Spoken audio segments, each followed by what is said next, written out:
ખેડા જિલ્લાની કપડવંજ ટાઉન પોલીસે અમદાવાદ સિવિલ હોસ્પિટલમાંથી પોલીસ જપ્તમાંથી ફરાર થયેલા એક રીઢા આરોપીને ઝડપી પાડ્યો છે. કઠલાલનો બુટલેગર પ્રતિક ઉર્ફે પિન્ટુ ડાભી નડિયાદ રોડ પર આવેલી એક હોટલમાંથી પકડાયો હતો. આરોપી પ્રતિક કુમાર ઉર્ફે પિન્ટુ રમણભાઈ ડાભી કઠલાલ પોલીસ સ્ટેશનમાં દારૂના ગંભીર ગુનાઓમાં સંડોવાયેલો છે.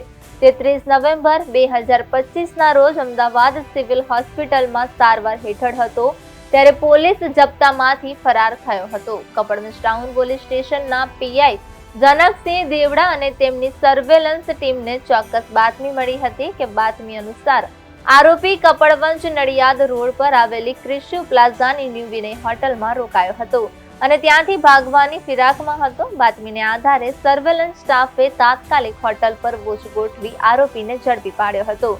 પ્રતિક ઉર્ફે પિન્ટુ ડાભી સામે દહેગામ, કઠલાલ, અડાલજ, રાણી, કણભા, ડભોડા અને અમદાવાદ ક્રાઇમ બ્રાન્ચ સહિતના વિવિધ પોલીસ સ્ટેશનોમાં કુલ 21 ગંભીર ગુનાઓ નોંધાયેલા છે. આ ગુનાઓમાં પ્રોહિબિશન, અકસ્માત અને પોલીસ જપ્તામાંથી ફરાર થવા જેવા ગુનાઓનો સમાવેશ થાય છે.